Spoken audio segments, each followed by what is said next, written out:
inacreditável, mas essas palavras são do jornal mais importante do mercado financeiro mundial. Estão dizendo, com todas as letras, que o Supremo Tribunal Federal deu um golpe de Estado no Brasil e que nós estamos diante de uma tomada gradual de poder muito semelhante à do chavismo na Venezuela. Olá, é do Carvalho, melhor canal de corte do YouTube. Ei, se você gosta do que eu faço, pensa nisso. Esse conteúdo só existe porque tem gente ajudando a manter. Com pouco mais de $5 por mês, você também pode contribuir. Acesse www.paulofigueiredoshow.com/apoia, use o cupom da descrição e já fica o meu obrigado. Alexandre, grande espectador do Paulo Figueiredo Show, que tá apanhando que nem boi ladrão. Né? Foi porrada da imprensa, porrada do governo Trump, porrada do X. O Alexandre virou a Geni da política internacional. Joga pedra na Geni, ela é feita pra apanhar, ela é boa de cuspir, maldita Geni.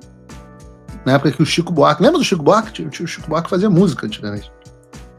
Era bons tempos em que o Chico Buarque fazia música. Era só musiquinha contra a ditadura militar, onde ele podia fazer musiquinha. Contra o Alexandre não fez musiquinha nenhuma. Bom, Chico Buarque à parte, é óbvio que o Alexandre não está apanhando por acaso. Eu sempre disse, vocês aqui, o bom do Paulo Figueiredo Show, vocês na imprensa que não deixam de assistir o programa, o próprio Alexandre, eu digo a vocês o que está acontecendo. E nossa estratégia sempre foi a de criar pontos de pressão a partir de diferentes frontes ou frentes de batalha. E isso está funcionando muito bem. Por exemplo, vejam o fato de os 2 maiores jornais dos Estados Unidos estarem falando abertamente, em termos duros, sobre a situação do pseudo-juiz Alexandre de Moraes e o regime no Brasil. Vejam, impensável outrora, mas o próprio The New York Times, o jornal do fetiche intelectual da esquerda, aquele jornal que só de pegar no papel as jornalistas da grande mídia já ficam com os mamilos entumecidos, o The New York Times teve a seguinte manchete: o Brasil manteve um controle rígido sobre as Big Tech. As tarifas do Trump podem mudar isso. E eu vou ler só um trechinho para vocês que diz o seguinte: no Brasil, onde as memórias da ditadura militar ainda persistem, muitos elogiaram o ministro Alexandre de Moraes por enfrentar empresas de tecnologia poderosas, mas outros o acusam de longe demais. Ele prendeu pessoas sem julgamento por ameaças feitas online, bloqueou veículos de imprensa de publicar conteúdo crítico a políticos e ordenou a remoção de contas populares nas redes sociais, recusando-se a explicar como elas ameaçavam a democracia, diz o The New York Times. Essa reportagem, aliás, que foi repostada pelo Jason Miller, já conhecido aqui, pelo menos de vocês no Paulo Figueiredo Show, que repostou isso no X. No post ele citou esse trecho da reportagem que eu li para vocês, mas ainda tem maluco que acha que a briga dos Estados Unidos com o Brasil é por causa de comércio, mesmo quando o The New York Times está explicando que não. Se você não está satisfeito com o The New York Times, vamos para o jornal predileto da elite financeira global, o The Wall Street Journal, com a matéria da excelente Mary O'Grady, que é uma editora sênior e membro do conselho editorial do The Wall Street Journal, que tem o seguinte título, é uma reportagem duríssima. Ela fala o seguinte: um golpe de Estado da Suprema Corte no Brasil.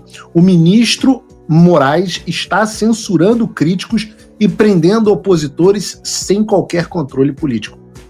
Eu vou ler aqui para vocês alguns trechos da matéria, porque talvez seja a matéria mais forte, uma das mais fortes até hoje, contra o pseudo-juiz no exterior. Lê o trecho aqui para vocês, abre aspas. A liberdade nas Américas enfrenta um grau de perigo que não se via desde a Guerra Fria. O maior risco não é mais, como era nas décadas de 1970 e 1980, a tomada repentina do poder pelos militares. Os homens fortes do século XXI estão copiando Hugo Chávez, que consolidou seu domínio assumindo o controle das instituições democráticas enquanto era popular e depois colocando seus oponentes na prisão ou forçando-os ao exílio. Ainda não é tarde para resgatar o Brasil de um retorno semelhante à ditadura.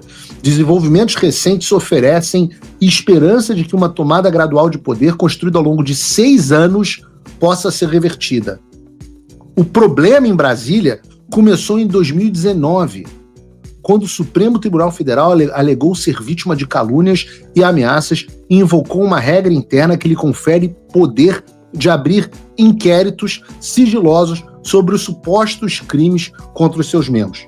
Primeiro, lançou o inquérito das fake news, tornando-se iniciador, investigador e juiz.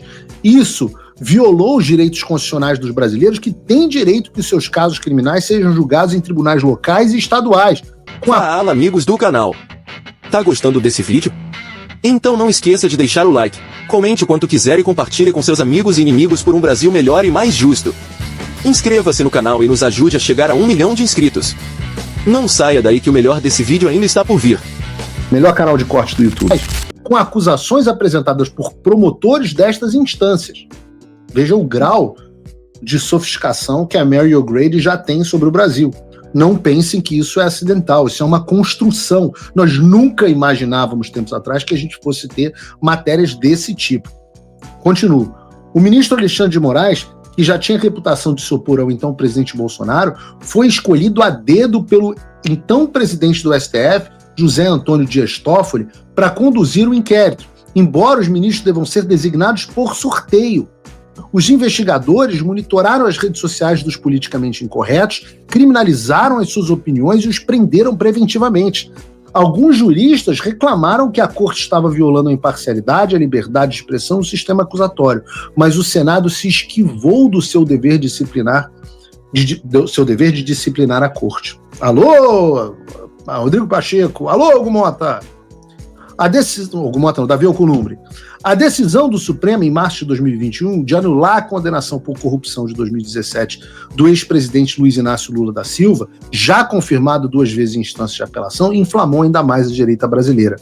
Os deploráveis foram as redes sociais. Ela está fazendo um trocadilho aqui, porque a Hillary Clinton havia chamado os eleitores do Trump de deplorables, né, deploráveis. Então, os deploráveis, as pessoas comuns, foram as redes sociais. A corte tentou calá-los, mas alguns formadores de opinião estavam fora do país e além do seu alcance. Assim, em julho de 2021 foi lançado o Inquérito das Milícias Digitais, mirando empresas de tecnologia e suas plataformas. O STF as obrigou a censurar conteúdo e a desmonetizar brasileiros cujas opiniões eram consideradas inaceitáveis. O descumprimento significava que as empresas não poderiam mais operar no Brasil. O ministro de Moraes também presidiu o Tribunal Superior Eleitoral durante a campanha presidencial de 2022, que colocou Lula contra o então presidente Bolsonaro.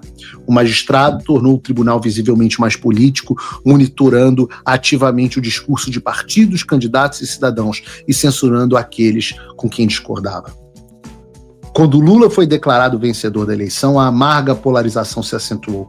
Alguns apoiadores de Bolsonaro recusaram-se a aceitar o resultado, queriam intervenção militar e, por meses, realizaram protestos pacíficos em frente a quartéis do país.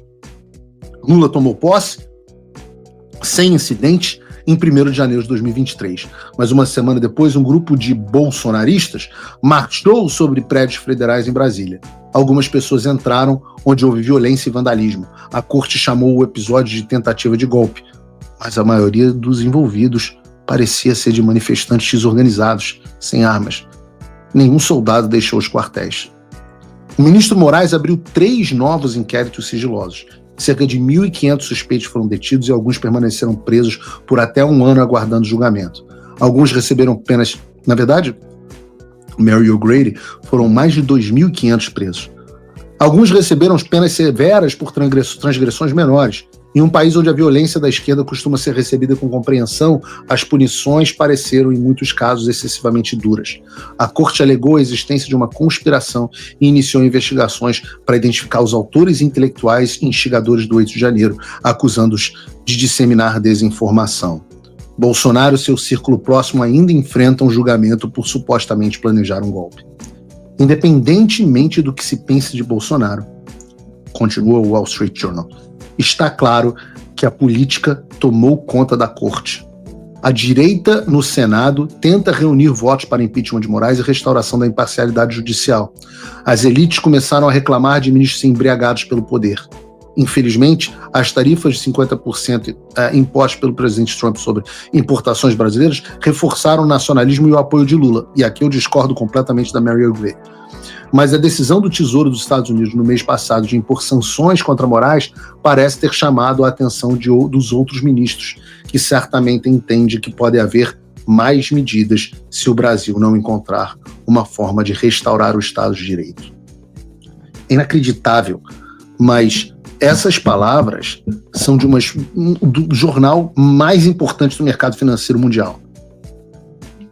Estão dizendo, com todas as letras, que o Supremo Tribunal Federal deu um golpe de Estado no Brasil e que nós estamos diante de uma tomada gradual de poder muito semelhante à do chavismo na Venezuela. Pessoas presas sem julgamentos, manifestantes pacíficos sendo julgados e condenados por abolição violenta do Estado Democrático de Direito e associação criminosa armada, inquéritos ilegais sendo criados pelas mesmas pessoas que investigam em julho, violência da esquerda sendo tolerada, etc, etc. A nossa história está sendo contada finalmente para o mundo. O mesmo mundo que aplaudia o Alexandre. Eles, a mesma elite que aplaudiu o Alexandre, agora tem nojinho e retrata a imposição da lei Magnitsky contra ele. Se você, como eu, está dormindo mais tranquilo agora que o Trump voltou à presidência, ótimo. Mas e o Brasil?